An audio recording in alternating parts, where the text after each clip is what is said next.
Hi, good afternoon, dear students. So, myself, Jacob sir, I am back with my BK lecture. आपने मेरा last 2 lectures attend किया होगा, तो आपको ये पता होगा कि हमने बिल्स ऑफ एक्सचेंज ये टॉपिक स्टार्ट किया हुआ है. Bills of exchange में I have explained you that what is bills of exchange. I have not gone through any of the textbook. कोई टेक्स्ट बुक के थ्रू मैंने आपको कोई थ्योरी नहीं पढ़ाया. Just I have tried to explain you that what is bills of exchange. If you remember that example, Ajay and Vijay, ये एक example देकर मैंने आपको समझाने की कोशिश की थी कि बिल्स ऑफ एक्सचेंज क्या होता है. ओके, अगर हम ये डेफिनेशन के थ्रू जाएंगे तो डेफिनेटली विल अंडरस्टैंड. बट ये जो एग्जाम्पल मैंने दिया था, लाइव एग्जाम्पल दिया था, ये एग्जाम्पल से बिल्स ऑफ एक्सचेंज क्या होता है, concept of bills of exchange, it is very easy to understand, and that was the reason that I have given you that example. And through that example, now I know that everyone would have been clear that what is bills of exchange. Okay, bills of exchange is an instrument. It is an legal document. Okay, it has been originating from a credit trade transaction when two traders trade among themselves on credit basis. It gives a birth to bills of exchange. I can say the origin of a bill of exchange. Okay, that we have seen through that example. In the next lecture, I explained you that what is due date and how this due date is to be calculated. Okay, just we'll have a short revision of that. That what is due date? Due date, I can say, due date is a date on which the payment of the bill is to be made by the drawee. Again, that day I explained you ki who is drawer, who is drawee, who is payee. Okay, and what are bills receivable, bills payable, ये सब हमने last के 2 lectures में देखा हुआ है. Need not to go into deep, just I wanted to just revise it. Okay, तो आज जो है हम बिल्स ऑफ एक्सचेंज की ही थ्योरी देखने वाले हैं, because still the theory is not over. Okay, let me tell you this bills of exchange. आप बोलोगे सर बिल्स ऑफ एक्सचेंज का थ्योरी कोई बोर्ड एग्जाम में नहीं आता है. Okay, theory doesn't come for question answers. There are no question answers, brief question answers on bills of exchange. Okay, 12th का जो आपका पेपर पैटर्न है, उस पेपर पैटर्न में अगर से आप देखोगे तो कोई थ्योरी लिखने के लिए आपको आएगा नहीं. Only answer in 1 sentence will be there. Okay, but still the theory is very very important. You can't just ignore that. Okay, because theory will give you the idea about what is bill of exchange. ये bills of exchange में क्या क्या चीजें होती है, ये सब आपको थ्योरी से ही मालूम पड़ेगा. Practical problems, no doubt, it is very very important, but again without theory that practical knowledge will be of no use. Okay, आपको अगर थ्योरी नहीं मालूम होगा तो डेफिनेटली वो प्रैक्टिकल प्रॉब्लम जो है कोई काम का नहीं रहेगा आपका. राइट, तो थ्योरी समझना बहुत ही जरूरी है, आपको थ्योरी मालूम होना बहुत ही जरूरी है. इसीलिए हम लोग ये थ्योरी देख रहे हैं, इसीलिए हम लोग ये थ्योरी बिल्स ऑफ एक्सचेंज की देख रहे हैं अभी. तो बिल्स ऑफ एक्सचेंज में अभी और भी कुछ थ्योरी में है जो आज हम लोग लेक्चर में देखने वाले हैं. Okay, let's start with A PPT presentation today. इसके पहले 2 लेक्चर्स मैंने बोर्ड पे आपको लिया, बट आज मैं आपको पीपीटी प्रेजेंटेशन के थ्रू बताऊंगा कि बिल्स ऑफ एक्सचेंज क्या होता है. Okay, we will start with bills of exchange.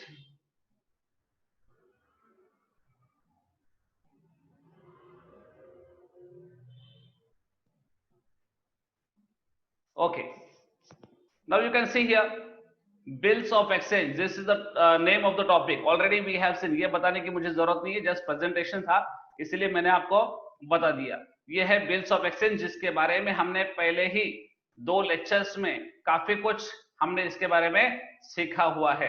Okay, now we will see the definition of bill of exchange.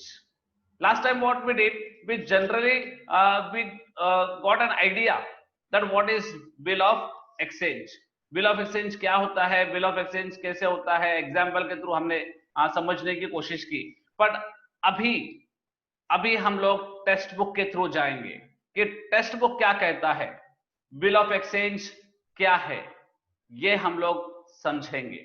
Okay, in your textbook a definition has been given, and the definition has been given under section 5 of Indian Negotiable Instrument Act 1881. Okay, आपको ये समझना होगा कि ये जो bills of exchange है, it is a legal document. Okay, ये एक लीगल डॉक्यूमेंट है. ये कोई ऐसे नहीं है कि दो लोग आए, ट्रेड किया दोनों ने और एक डॉक्यूमेंट ड्रॉ किया, इंस्ट्रूमेंट ड्रॉ किया और बस ये चालू हो गया. No, it is having an legal importance. इसका एक लीगल इंपॉर्टेंस है और इसको किसके अंडर में कवर किया गया है? Section 5 of Indian Negotiable Instrument Act 1881. Okay, and what the definition says under this act, we will see now.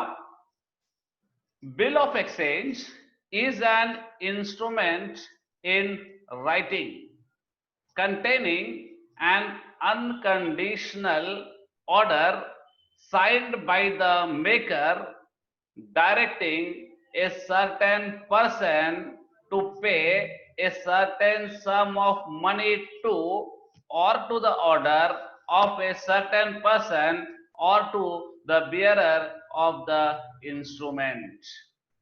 Now see, this is the definition given under section 5 of Indian Negotiable Instrument Act 1881. सिर्फ ये definition इतना सारा हम लोग ने अगर पढ़ लिया तो I don't think कि आपको क्लियर आइडिया आ जाएगा बिल्स ऑफ एक्सचेंज क्या है. ओके, ये एग्जांपल लेना उसी लिए बहुत ही जरूरी था. और पहले जो मैंने एक्सप्लेन किया है आपको लास्ट टू लास्ट लेक्चर में, वो बहुत ही जरूरी था. फिर भी हम यहां पर भी देखेंगे क्या है bills of exchange. The first line says that bills of exchange is an instrument in writing. मतलब सबसे पहली बात कि बिल्स ऑफ एक्सचेंज जो है ये राइटिंग में होना चाहिए, ये ओरल नहीं होना चाहिए. मतलब दो लोग आपस में कुछ एग्रीमेंट कर रहे और ओरली कर रहे, ओके, तो बिल ऑफ एक्सचेंज नहीं बन सकता. वो बिल्स ऑफ एक्सचेंज के लिए जरूरी है कि it should be in writing. Okay, वो राइटिंग में होना चाहिए, ओरली नहीं हो सकता. ओके, बिल्स ऑफ एक्सचेंज का डेफिनेशन बोलता है कि it should be in writing and containing N unconditional order. Second point क्या बोलता है यहां पर? Containing N unconditional offer. Now unconditional means what? मतलब ये जो बिल ऑफ एक्सचेंज ड्रॉ हुआ है, ये जो बिल ऑफ एक्सचेंज है, इसके अंदर कोई कंडीशन नहीं होना चाहिए. फॉर एग्जाम्पल, वहां पर ऐसे नहीं लिखा होना चाहिए कि हाँ इस साल अगर बारिश अच्छी हुई तो मैं पेमेंट करूंगा, या मेरा सब सामान बिक गया तो फिर मैं पेमेंट करूंगा. ये कंडीशन है. ओके, ऐसा कोई भी कंडीशन यहां पर अलाउड नहीं है. It should B unconditional. वहां पर बिल में अगर लिखा हुआ है कि 3 महीने के बाद या 2 महीने के बाद ड्रॉवी इतना इतना अमाउंट पे करेगा, तो मतलब वो पे करेगा. फिर कोई भी कंडीशन हो, कुछ भी हो जाए, ड्रॉवी वो अमाउंट पे करेगा. ओके, मतलब ड्रॉवी या ड्रॉवर कोई कंडीशन नहीं डाल सकता यहां पर. तो it is an unconditional order. तो ये समझो आप लोग कि इसके अंदर कोई कंडीशन नहीं हो सकता. उसके बाद क्या लिखा है? Signed by the maker. Signed by the maker मतलब जो बिल ड्रॉ करता है, जो बिल लिखता है, मतलब ड्रॉवर मतलब सेलर, उसका साइन होना जरूरी है. ओके, उसका साइन होना वहां पर जरूरी है, बिल के ऊपर होना जरूरी है. Of course drawee will also accept, drawee will also sign. उसके बिना तो बिल ऑफ एक्सचेंज बनेगा ही नहीं. उसके बिना बिल ऑफ एक्सचेंज बनेगा ही नहीं. बट फिर भी ड्रॉवर का सिग्नेचर जरूरी है. ओके, जो बनाता है बिल, जो बिल ड्रॉ कर रहा है, who is responsible to draw the bill, he should sign on that bill. It is known as signed by the maker. Then what it is written? Directing a certain person to pay a certain sum of money. बाद में लिखा है directing a certain person, मतलब एक person को direct किया गया है यहां पर, मतलब उसका नाम लिखा गया है. Who is going to pay the amount of the bill? Who is Drovy? वो ड्रॉवी का नाम यहां पर लिखा गया है, सर्टेन पर्सन है. ऐसे नहीं लिखा है कि कोई तो इसका बिल पे कर दो, किसी को तो ये पैसा पे करना है, ऐसा नहीं लिखा होगा. किसी को तो मतलब क्या, कौन है, कौन लेगा जवाबदारी पेमेंट करने का. ओके, मतलब वहां पर क्लियर कट लिखा होना चाहिए कि ये बिल का पैसा कौन देने वाला है, ड्रॉवी कौन है. Okay, to pay a certain sum of money, मतलब वहां पर मनी पैसा वो भी क्लियर कट लिखा होना चाहिए कि ये बिल कितने अमाउंट के लिए ड्रॉ हुआ है. राइट, ये बिल कितने अमाउंट के लिए ड्रॉ किया गया है, वो वर्ड्स में और फिगर्स में दोनों में होना चाहिए. Okay, today at the end of my lecture खत्म होते समय मैं आपको एक प्रोफार्मा बताऊंगा बिल ऑफ एक्सचेंज का. ओके, और उस प्रोफार्मा में ये सारी बातें मैं आपको बताऊंगा. ओके, तो यहां पर क्या लिखा है, directing a certain person to pay a certain sum of money to और to the order of a certain person. Okay, मतलब बिल्स ऑफ एक्सचेंज में कैसे होता है कि एक सर्टेन पर्सन को बोला गया कि देखो भाई पैसे देना है. ओके, किसको देना है उसका नाम अगर से लिखा गया है तो वो नाम भी वहां पर होगा, या फिर वो पर्सन जिसको भी पेमेंट के लिए बोलेगा उसको पेमेंट करना है. ओके, मतलब पेमेंट किसको करना है, पेमेंट ऑफ कोर्स ड्रॉवी को ही करना है. पेमेंट ड्रॉवी करेगा पर किसको पैसा देगा वो. ओके, तो वो उस पेई को पैसा देगा या फिर वो पेई जिसको भी कहेगा, जिसको भी ऑर्डर करेगा उसको पैसा देना है. ओके, उसका मतलब ये निकलता है टू और to the order of a certain person, और लास्ट में लिखा है और to the bearer of the instrument. Last में क्या लिखा है, और to the bearer of the instrument, मतलब जो भी ये बिल लेके जाएगा ड्रॉवी के पास, जिसके भी हाथ में ये बिल होगा उसको पेमेंट करना है. ओके, तो ये जो फीचर है इसके वजह से the bills of exchange get an unique feature, that is it is freely transferable. Okay, drawee को पता ही नहीं होगा किसके पास बिल है, ये बिल कहां से किसके पास एक्सचेंज हो गया है, किसके पास चला गया है, पर जो भी ये बिल लेकर ड्रॉवी के पास आएगा, one who presents the bill to the drovey for the payment, drovey will pay to that person. Drawee उस पर्सन को पैसा दे देगा जो बिल उसके पास लेकर आएगा. तो इसका मतलब क्लियरली यहां पर है, और to the bearer of the instrument. Bearer of the instrument मतलब जिसके हाथ में वो बिल है. ओके, जिसके पास वो बिल है उसको पेमेंट किया जाएगा. तो ये था पूरा डेफिनेशन बिल्स ऑफ एक्सचेंज का. अभी ये डेफिनेशन को पकड़कर ही we are going to see some of the features of bill of exchange. अभी हम लोग यहां पर कुछ फीचर्स देखने वाले हैं बिल ऑफ एक्सचेंज के. ओके, तो ये features definitely it is coming out of this definition only. ये डेफिनेशन से ही फीचर्स सारे आते हैं, डेफिनेशन से ही हम लोग ने सारे फीचर्स उठाए हैं. तो first feature is that it should be in writing. अभी अभी हमने डिस्कस किया कि it should be in writing, पहला पॉइंट ही था वहां पर कि bills of exchange should always be in writing.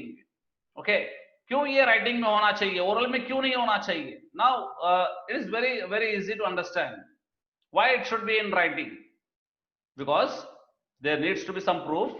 वहां पर कुछ प्रूफ होना चाहिए ड्रॉवर के पास. ओके, ओरल अग्रीमेंट होगा तो कल को अगर वो ड्रॉवी पैसा नहीं देगा तो कैसे प्रूव करेंगे कि कितना पैसा देना बाकी है, क्या है, वगैरह वगैरह. Okay, it will not be possible. If it is in writing then the drawer can sue the drawer in the court of the law. Okay, अगर ये राइटिंग में होगा तो डेफिनेटली ये ड्रॉवर जो है ड्रॉवी के ऊपर केस भी कर सकता है, उसको कोर्ट में भी खींच के ले जा सकता है, एंड जज will also give his decision in favour of the drawer. अगर से ये बिल ऑफ एक्सचेंज राइटिंग में होगा तो। अगर राइटिंग में नहीं होगा तो कोई प्रूफ ही नहीं होगा, तो कोई केस बनेगा ही नहीं। मतलब वो ड्रॉवर को पैसा वसूल करना पॉसिबल नहीं होगा ड्रॉवी से। ओके, अगर ये राइटिंग में नहीं होगा तो।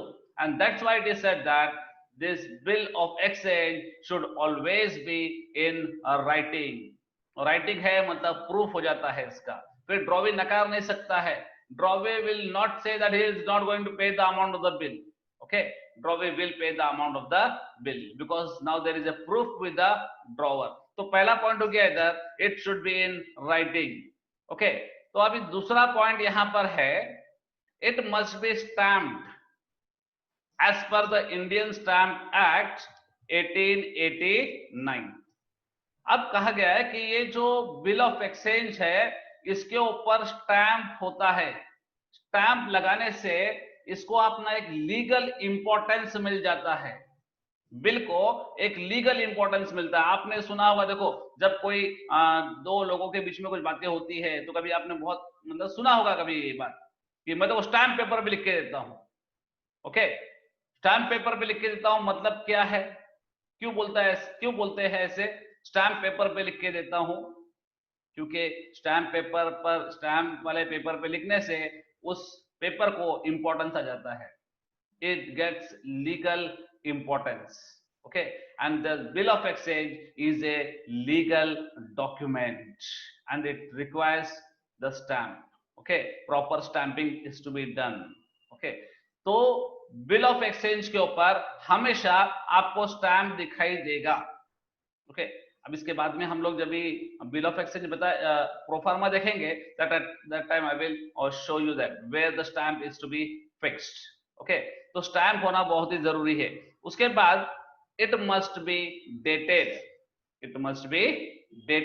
मतलब जब ये ड्रॉवर बिल ड्रॉ करेगा तो उसके ऊपर वो डेट डालेगा। डेट डालना बहुत जरूरी है। ओके, डेट डालना जरूरी है। क्यों डेट डालना जरूरी है? क्योंकि यहां पर किस दिन वो बिल ड्रॉ किया है मालूम पड़ता है। ओके, बिल ड्रॉ कभी हुआ है वो मालूम पड़ता है, इसीलिए डेट डालना जरूरी है। और ड्रॉवी जिस दिन एक्सेप्ट करेगा बिल को तब भी डेट डालना जरूरी है। ठीक है, ड्रॉवी ने जिस दिन एक्सेप्ट किया वो उस दिन का भी वहां पर डेट होना चाहिए। तो थर्ड पॉइंट बोलता है it must be dated properly. And then the fourth point says must contain an order to pay a certain sum of money. देखो मैंने ये डेफिनेशन में भी बताया आपको, must contain an order to pay a certain sum. ये certain sum is very important here. Certain sum का मतलब क्या होता है? सर्टेन सम का मतलब होता है पर्टिकुलर अमाउंट। राइट, बिल में ऐसे नहीं लिख सकते हैं कि आप मुझे इस इतने इतने महीनों के बाद में इतना इतना कुछ पैसे दे दो, कुछ पैसे दे दो। अब ये कुछ पैसे अगर लिखे हैं तो कुछ पैसे का मतलब क्या है? कोई निकाल सकता है इसका कोई मतलब? कुछ पैसे मतलब 100 रुपए भी हो सकते हैं, 10,000 भी हो सकता है, 20,000 भी हो सकता है, या कोई भी अमाउंट हो सकता है। ओके, तो ऐसे इनडेफिनेट अमाउंट नहीं लिख सकते हैं। बिल ऑफ एक्सचेंज में definitely some amount is to be return, certain amount is to be return. वो वर्ड्स में भी लिखा जाएगा, फिगर्स में भी लिखा जाएगा, और वो दोनों मैच भी होने चाहिए। वर्ड्स और फिगर्स का जो अमाउंट है वो दोनों मैच भी होना चाहिए। तो फोर्थ पॉइंट बोलता है it must contain an order to pay certain sum of money. Then fifth it is given the order must be unconditional. ये तो डेफिनेशन में भी हमने देख लिया था। ऑफ कोर्स ये जो फीचर्स आए हैं वो सारे डेफिनेशन से ही आए हैं, तो उसके ही पॉइंट्स होंगे। तो order must be unconditional. Unconditional का मतलब होता है कि कोई कंडीशन अप्लाइड नहीं होना चाहिए। मतलब ऐसे ऐसे होगा तो पेमेंट होगा, ऐसे ऐसे होगा तो पेमेंट नहीं होगा, ये ड्रॉवे पेमेंट नहीं करेगा, ये कंडीशन रखेगा। कंडीशन अलाउड नहीं है। ओके, बिल्स ऑफ एक्सचेंज में कोई भी कंडीशन अलाउड नहीं है। तो क्या होना चाहिए? अनकंडीशनल होना चाहिए। उधर लिखा है कि 4 मंथ्स के बाद या फिर 2 मंथ्स के बाद drawee is going to pay this much amount. Yes, he is going to pay that much of amount without any condition. फिर कुछ भी हो जाए ड्रॉवी को वो अमाउंट पे करना होता है। तो कंडीशन कभी भी अप्लाइड नहीं होती है यहाँ पर। The next point, the amount must be payable either to a certain person or to his order or to the bearer of the bill. मतलब किसको पेमेंट किया जाए वो भी वहां पर बिल में लिखा जाएगा. The amount must be payable either to a certain person. मतलब अगर किसी का नाम लिखा है उधर बिल में कि इस पर्सन को देना है तो उस पर्सन को ही पेमेंट मिलेगा, मतलब पेई. ओके, पेई का अगर नाम लिखा है तो पेई को मिलेगा. या फिर और एक चीज है यहां पर, और to the bearer of the bill. Okay, मतलब जिसने भी वो, जिसके पास भी वो बिल है वो उसका मालिक बन जाएगा, मैं बोल सकता हूं. या फिर जिसके पास भी वो बिल है उस बिल का पैसा उसको मिलेगा. The drawee has to pay that amount to that person. Okay, तो इसके साथ ये पॉइंट नंबर 6 हो गया. Now point number 7 and the last one here, it must be signed by the maker. It must be signed by the maker. That means the drawer has to sign the bill. जब वो bill draw होता है तो drawer को वो bill sign करना होता है. ड्रॉवर टेक्स द रिस्पॉन्सिबिलिटी कि हाँ ये मैंने बिल ड्रॉ किया हुआ है. ओके, तो ये ड्रॉवर बिल के ऊपर साइन करेगा. ऑफ कोर्स ड्रॉवी भी करेगा, जिससे मैंने पहले आपको कहा. तो ड्रॉवी का तो साइन बहुत ज्यादा इंपॉर्टेंट है क्योंकि एक्सेप्ट उसको करना है. जब तक वो एक्सेप्ट नहीं करेगा बिल, तब तक ये बिल ऑफ एक्सचेंज कहलाया नहीं जाएगा, या इसको बिल ऑफ एक्सचेंज बोलेंगे ही नहीं. ये बिल ऑफ एक्सचेंज बनेगा ही नहीं जब तक ये बिल के ऊपर ड्रॉवी का सिग्नेचर नहीं होता तब तक. तो फिर क्या होता है? On the very first day in my first lecture I told you that before acceptance the bill is called as a draft. अगर ड्रॉवी साइन नहीं करेगा तो वो सिर्फ एक ड्राफ्ट कहलाया जाएगा. It will be just a draft. Okay, तो यहां पर ये ड्रॉवर को साइन करना है, साइंड बाय द मेकर. ये भी इसका एक फीचर है. तो अभी इसके बाद में हम लोग देखते हैं कि इसके बाद में क्या पॉइंट है. Now we will see the parties to the bill of exchange. It is very simple, already we have done. The first party to the bill of exchange is drawer. The second party to the bill of exchange is drawee and the third party is payee. ये तीन parties होते हैं. Main दो parties है, ये parties है drawer और drawee. Drawer ने सामान बेचा, ड्रॉवी ने सामान खरीदा. ड्रॉवर ने बिल ड्रॉ किया, ड्रॉवी ने बिल एक्सेप्ट किया. ओके, पे इज द थर्ड पर्सन. पेई कौन है? पेई वो जिसको पैसा मिलने वाला है बिल का. ड्रॉवर भी हो सकता है. ओके, या ड्रॉवर किसी और को अपॉइंट करता है पेई करके तो उसको वो पैसा मिल जाएगा. तो इसके अंदर ज्यादा कुछ नहीं है. पार्टीज तीन है, ड्रॉवर, ड्रॉवी और पेई. हाँ, आपको ये बात याद रखना है इसीलिए क्योंकि फिलिप्स में वगैरह हमेशा आता है. There are dash parties to the bill of exchange. Many people write here two parties. दो ही पार्टी लिखते हैं लोग. No, it should be three parties. Okay, parties to the bill of exchange हो गया. उसके बाद हम लोग अभी देखेंगे contents of format of bill of exchange. पहला कंटेंट, मतलब कंटेंट का मतलब क्या, पहले ये समझो. कंटेंट मतलब बिल ऑफ एक्सचेंज में क्या क्या चीजें लिखी होंगी, क्या क्या चीजें लिखे रहती है, उसके बारे में हम लोग पढ़ने जा रहे हैं. The first one is date. सबसे पहला डेट रहेगा. क्या, कौन सा डेट रहेगा? Date of bill and date of acceptance. दोनों भी. जिस दिन ड्रॉवर ये बिल ड्रॉ करता है उसका डेट भी होता है, और डेट जिस दिन एक्सेप्ट करता है ड्रॉवी वो डेट भी होता है. एक्सेप्टेंस का डेट और बिल ड्रॉ करने का डेट भले दोनों एक भी हो सकते हैं या अलग अलग भी हो सकते हैं. ठीक है, तो ये डेट होता है. Then second one is term. Term मतलब period. For how much days, how much months the bill has been drawn. कितने महीनों के लिए बनाया गया है बिल, कितने दिनों के लिए बनाया गया है. It indicates the credit period.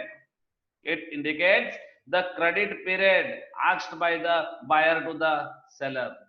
Okay, ये जो ड्रॉवी है या बायर है, ये जो क्रेडिट पीरियड मांगता है ड्रॉवर से कि मुझे इतना इतना टाइम दे दो, इसके बाद मैं पैसे दूंगा, तो वो जो टाइम है, that period will be called as the term. Okay, term of the bill. Then next one is amount.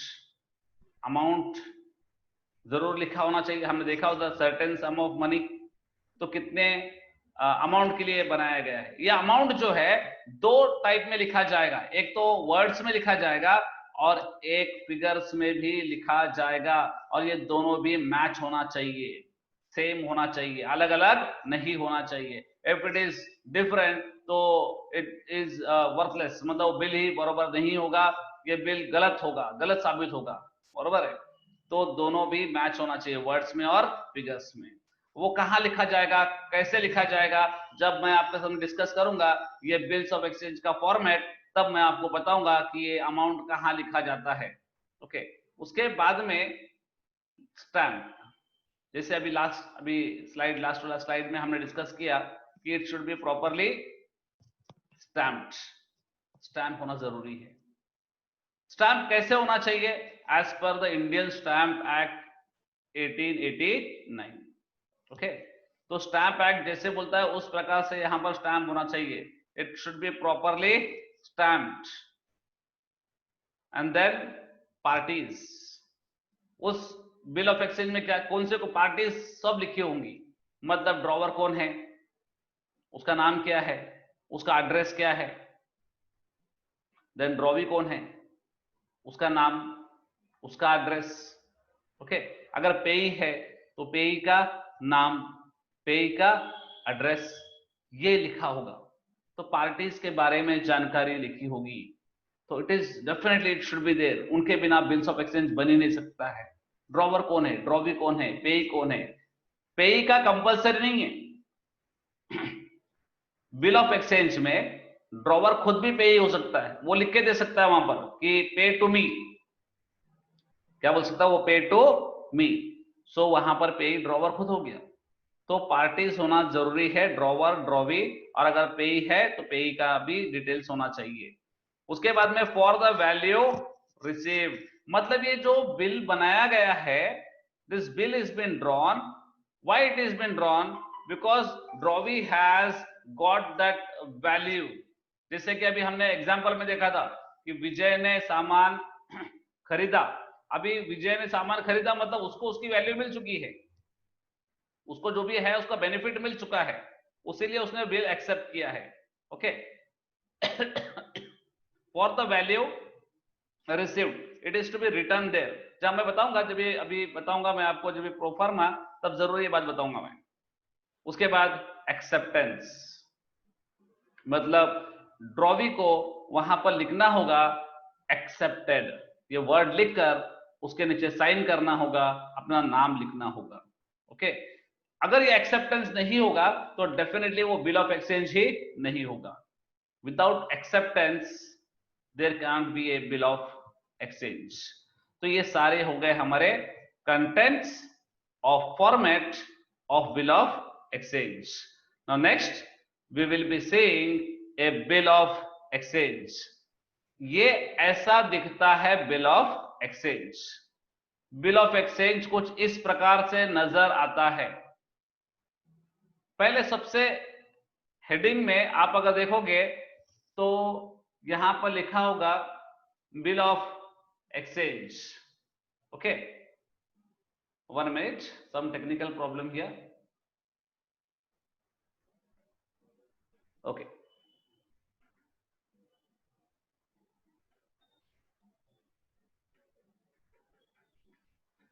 Bills of exchange के स्लाइड पर आते हैं हम लोग।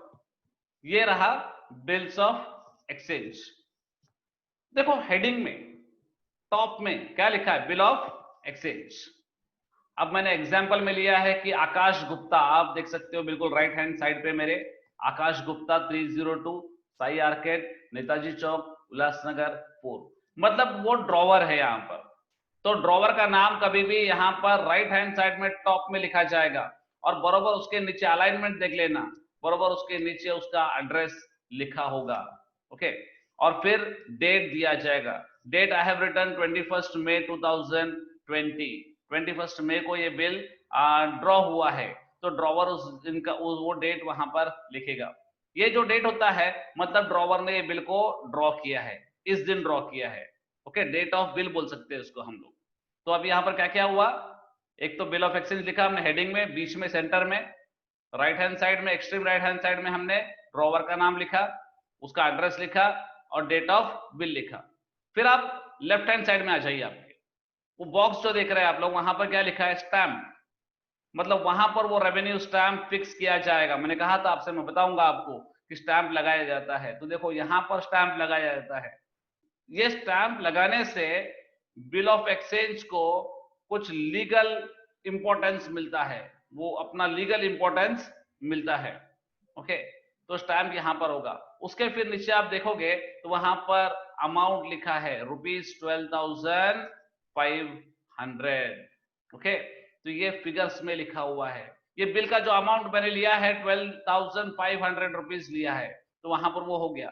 फिर मेन जो है बॉडी ऑफ द प्रोफार्मा, कि क्या लिखा होता है मेन इसके अंदर, बॉडी ऑफ द प्रोफार्मा जो कंटेंट है, जो लिखा हुआ है, क्या लिखा हुआ है? ये लिखा है 3 मंथ्स। अभी पीरियड मैंने एग्जांपल में लिया है 3 मंथ्स, तो वहां स्टार्ट कहां से होगा? 3 months after date paid to me or my order a sum of rupees 12,500 only for the value received। ये कौन बोल रहा है? ये आकाश लिख के दे रहा है। ये बिल ड्रॉ किसने किया? ड्रॉवर ने किया। उसके लिए उसने क्या कैसे चालू किया? देखो, 3 मंथ्स आफ्टर डेट, 3 महीने बाद, पे to me or my order. ये किसको दे रहा है? किसको ये ऑर्डर कर रहा है? ये ड्रॉवी को, सागर माने को ऑर्डर दे रहा है ये, कि तू मुझे 3 महीने के बाद पैसा दे, या फिर मुझे दे, या फिर मैं जिसको भी कहूंगा उसको पैसा दे। Okay, 3 months after date pay to me or my order a sum of rupees 12,500 only for the value received। देखो मैंने कहा था ना आपसे, for the value received, content में मैंने आपको बताया था फॉर द वैल्यू रिसीव्ड रहेगा। मतलब तू मुझे पैसा क्यों देगा? क्योंकि देखो उसका बेनिफिट मिल गया है। ओके, इसीलिए तुझे वो पैसे मुझे देने हैं। कोई कंडीशन नहीं डाला यहां पर, there is an unconditional. Bill के अंदर कोई भी कंडीशन नहीं है। तो सिंपल है इसका, बहुत ही सिंपल उसका वर्डिंग्स है। आपको यही वर्डिंग्स लिखना है, आपको सिमिलर वर्डिंग्स दूसरा ट्राई नहीं करना है, जैसे दिया है वैसे ही लिखना है। 3 months after date pay to me or my order a sum of rupees 12,500 only for the value received। और फिर आप देखोगे राइट हैंड साइड पे फिर से एक बार SD आकाश गुप्ता, मतलब सिग्नेचर आकाश गुप्ता का, ड्रॉवर का साइन होना चाहिए, साइंड बाय द बेकर ऐसा लिखा हुआ था बिल में। तो आकाश गुप्ता जो कि ड्रॉवर है वो यहां पर साइन करेगा। ठीक है, फिर से आ जाओ आप लेफ्ट हैंड साइड में। लेफ्ट हैंड साइड में देखो आप लिखा है उधर टू सागर माने चिंचपाड़ा अंबरनाथ वेस्ट। ओके, सागर माने यहां पर कौन हो गया? ये हो गया ड्रॉवी। ओके, उसका एड्रेस भी दिया हुआ है। ड्रॉवर यहां तक बिल ड्रॉ करेगा। ये जितना भी अभी हमने देखा ये सब चीजें ड्रॉवर लिखेगा और ड्रॉवी के पास ये बिल भेज देगा। ये बिल तब तक बिल ऑफ एक्सचेंज नहीं बनेगा। लिखा जरूर है बिल ऑफ एक्सचेंज, पर वो बिल ऑफ एक्सचेंज नहीं रहेगा। It will be called just a draft. when it reaches to the drawee will accept, drawee will write down that word accepted। आप देख रहे हो स्क्रीन पे बीच में बराबर से लिखा हुआ है एक्सेप्टेड, फिर लिखा है SD मतलब सिग्नेचर, ड्रॉवर का नाम, ड्रॉवी का नाम, फिर उसके बाद डेट। सब जो ये बिल ड्रॉ हुआ था 21 मई को, पर एक्सेप्ट कब हुआ? 25 मई को। मतलब उतना टाइम लग गया, वो शायद पोस्ट से गया या कुरियर से गया या टाइम लगा के मतलब गया है, टाइम लग गया है जाने में ड्रॉवी तक। तो ड्रॉवी ने वहां पर डेट लिखा 25 मई 2020। Okay, with this the format is over, the bills of exchange is over. ऐसे बराबर से आपको बॉक्स बनाना है और उसके अंदर ये सारी चीजें जो भी हमने देखी। इसके पहले देखो मैं वापस स्लाइड पे आपको ले जाता हूं। ये जो कंटेंट्स आप लोगों ने देखा, डेट है, टर्म है, अमाउंट है, स्टैम्प है, पार्टीज है, for the value received, acceptance, ये सब के सब चीजें आपको यहाँ पर इसमें दिखाई दिए। ओके, तो ये होता है bill of exchange. Okay my dear students, today what we have learned, हम लोग फिर से एक बार ये एक एक करके देख लेते हैं स्लाइड्स। हमने आज कौन सी चीजें हमने देखी और बिल्स ऑफ एक्सचेंज ये टॉपिक था। हमने देखा पहले तो definition of bills of exchange, पूरा डेफिनेशन किसके अंडर में दिया है, कौन सा सेक्शन है, क्या है, ये सब हमने देखा। उसके बाद हमने देखा features of bills of exchange. हमने इसके अंदर टोटल 7 फीचर्स देखे, सातों को हमने अच्छी तरह से देख लिया। ओके, फिर उसके बाद फीचर्स के बाद में हमने देखा पार्टीज, ड्रॉवर, ड्रॉवी और पेई। उसके बाद हमने देखा कंटेंट्स, कौन से कंटेंट होते हैं, ये आपको कंटेंट सब एक्सप्लेन किए मैंने। और उसके बाद में मैंने एक्सप्लेन किया आपको कि प्रोफार्मा कैसे दिखता है, बना के दिखाया। एक एग्जांपल लिया था मैंने, ये एग्जांपल में से मैंने आपको बना के दिखाया कि बिल्स ऑफ एक्सचेंज कैसे दिखता है। ओके, तो with this I can say आप लोगों को समझ में आ गया है कि बिल्स ऑफ एक्सचेंज क्या होता है। ओके, कैसे दिखता है। पहले आपने कंसेप्ट समझा और अभी आपने समझा कि ये बिल्स ऑफ एक्सचेंज कैसे दिखता है। तो आज के लेक्चर में I hope you all have understood about various things in the theory of bills of exchange. Still, the theory is not over. We have to see some more theory points that are very, very important. So next lecture, we will be looking at those points. Okay? तो students, I hope आप लोग को ये आज का lecture अच्छा लगा, आप लोग सबने अच्छी तरह से समझा, सुना। तो we will be back with the next lecture. Bye bye, have a nice day.